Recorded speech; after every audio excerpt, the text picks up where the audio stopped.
Salut la gang, je suis très content de vous retrouver cette semaine parce que dernièrement, nous avons beaucoup parlé de la lumière. Mais aujourd'hui, à Cosmos, j'ai eu envie de vous apporter avec moi faire un petit voyage dans le passé. Avez-vous une petite idée de qui a élucidé le mystère de la lumière? L'âge et les dimensions de l'univers sont inscrits dans sa lumière et ça, nous le savons. La beauté des étoiles, la matière qui les compose, les lois de l'espace et du temps, tout ça existe depuis toujours, mais nous n'en savions rien. Jusqu'à ce que nous concevions un moyen de voir plus loin. L'histoire de notre réveil cosmique a de nombreux points de départ, mais ce qui est merveilleux, c'est qu'elle n'a pas de fin.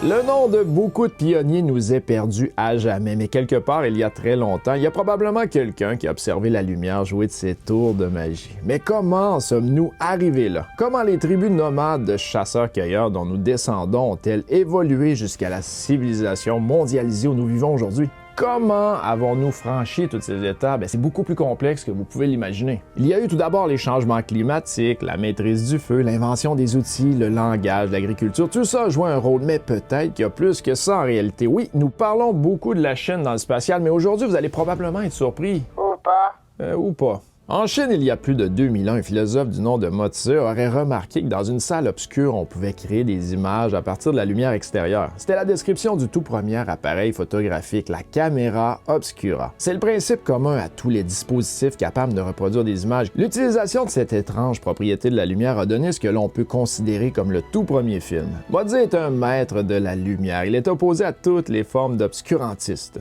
Stratège militaire de génie, il ne consacrait ses talents qu'à éviter la violence. Oui, contrairement à son titre, il utilisait toute son habileté pour convaincre les rois de cesser la guerre. Il fut d'ailleurs l'un des premiers à prôner l'amour universel, l'éradication de la pauvreté, des autres formes d'inégalité ou encore un gouvernement au service du peuple. Oui, et ça, il y a plus de 2000 ans. Oui, Mo Tse vivait environ 400 ans avant notre ère. Mieux que ça, il désapprouvait toute obéissance aveugle aux traditions et à l'autorité. Ses écrits contiennent les prémices d'une méthode scientifique. Dans la Chine de Mo Tse, les gens consignaient déjà leurs pensées par écrit depuis au moins 1000 ans. Malheureusement, nous ne connaissons pas grand-chose de ce philosophe. Dans l'un de ses écrits, il soumet au lecteur 3 préceptes permettant d'évaluer un savoir. Douter de sa véracité, se demander s'il peut être vérifié par les sens d'un homme ordinaire, se demander comment il pourrait être exploité et s'il profiterait au bien commun. Mo Tse était très populaire, mais quelques années après sa mort, Chen Shi-Huang, premier empereur et unificateur de la Chine, prit le pouvoir. Vous allez voir l'histoire, là, ça va vous aider à comprendre la Chine. D'un continent entier, il fit une nation qui porte encore son nom, la Chine. Oui, la plupart d'entre nous connaissent l'empereur Chen Shi-Huang à travers l'armée de 8000 soldats, 130 chars tirés par 520 chevaux, auxquels il faut rajouter les 150 chevaux montés par des cavaliers. Et tout ça en terre cuite pour garder sa tombe. Garder sa tombe. Pardonnez-moi, ô Tout-Puissant. Sérieux. L'armée de terre cuite représente une forme d'art funéraire enterrée en 210 avant Jésus-Christ. Cette armée enterrée, dont les statues ont quasiment tout un visage différent, était destinée à protéger l'empereur défunt. Ces statues ont été découvertes en mars 1974 par des agriculteurs. Leur taille varie suivant leur grade au sein de cette armée, celles figurant les généraux étant les plus grandes. Poussé par la volonté de consolider son vaste empire, Chen Shi-Huang prit des mesures drastiques visant à uniformiser absolument tout. On peut citer la mise en circulation d'une monnaie unique, l'uniformisation des poids et des mesures et l'amélioration des routes et des moyens de transport. Il dictait également la manière dont la langue chinoise devait être écrite, ainsi que les limites de ce que l'on avait le droit d'écrire et de penser. La doctrine de l'empereur Chen Shi-Huang, la seule autorisée, s'inscrivait dans une philosophie légaliste. Il s'agissait de faire respecter la loi à la lettre sous peine de châtiment. Cette doctrine était loin d'encourager la remise en question de l'autorité. Que tous les livres issus des centaines d'écoles de pensée existantes soient brûlés, et quiconque s'appuierait sur l'histoire pour critiquer le présent sera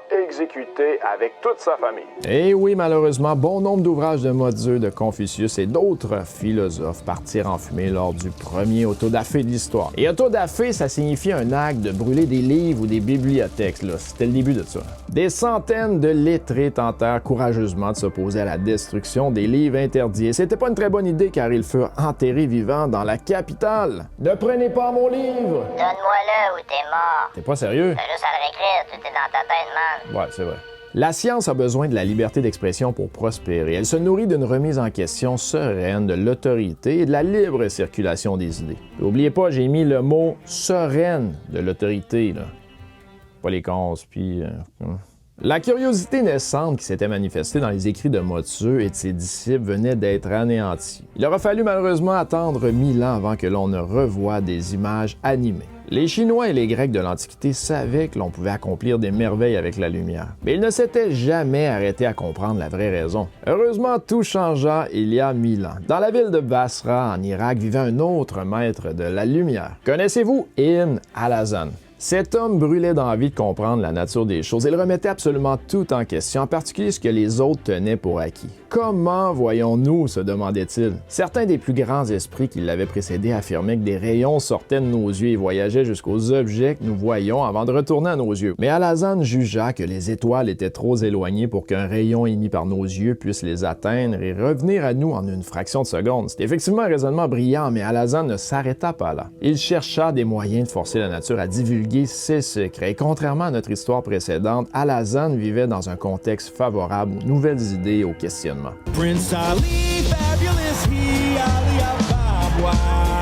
Show some respect, boy, genuflect, down on one knee. Dans le monde musulman, c'était l'art de la science. Les lettrés chrétiens et juifs étaient reçus avec tous les honneurs dans les instituts de recherche de Bagdad et du Caire et des autres capitales du monde musulman. Bien loin de brûler les livres, les califes, et ça, calife, là, c'est un titre qui était donné justement au successeur de Mahomet après sa mort dans les années à peu près 132. Là. Ça, c'est relié à la religion. Bien, les califes envoyaient des émissaires aux quatre coins du monde pour en découvrir de nouveaux. Les califes dépensaient sans compter lorsqu'il s'agissait de traduire des livres, de les étudier et de les préserver pour les futures générations. L'essentiel du savoir de l'Antiquité aurait été perdu à jamais sans leur intervention. L'engouement pour les sciences qui se répandit en Europe des centaines d'années plus tard, puisant dans le savoir qui avait été préservé par les lettrés et les scientifiques du monde musulman. Les Arabes ont introduit également en Occident des nouveaux concepts venus d'Inde tels que les chiffres arabes, aujourd'hui utilisés dans le monde entier, ainsi que l'invention du fameux zéro. Mais le zéro, c'est un chiffre bien pratique pour nous tous dans un univers qui se mesure en milliards. L'influence de l'astronomie arabe fut tellement grande que la plupart des étoiles les plus brillantes sont encore désignées par leur nom arabe de nos jours. Les préfixes en al, les mots algèbre, algorithme, alchimie, alcool, et j'en pense sont les vestiges d'une époque où l'arabe était la langue de la science. Au 11e siècle, Alhazen entreprit de vérifier ses théories sur la lumière et la manière dont nous voyons. Il mit au point une expérience censée mettre en évidence les déplacements de la lumière. Il dressa en plein jour une tente fermée ne laissant qu'un seul rayon de lumière pénétrant à l'intérieur. Et sans aucun outil, que son cerveau et un morceau de bois rectiligne, Alhazen découvrit que la lumière voyageait en ligne droite. Et cette découverte permettra par la suite à la science d'évoluer très rapidement. Alhazen comprit que pour former une image, que ce soit dans notre œil ou dans une caméra obscura, il fallait laisser entrer de la lumière dans un espace sombre par un petit orifice. Et cet orifice tient à distance l'entrecroisement des rayons lumineux du monde extérieur. Plus il est étroit et plus la lumière qui pénètre provient d'une même direction. Et c'est ce qui rend l'image plus nette.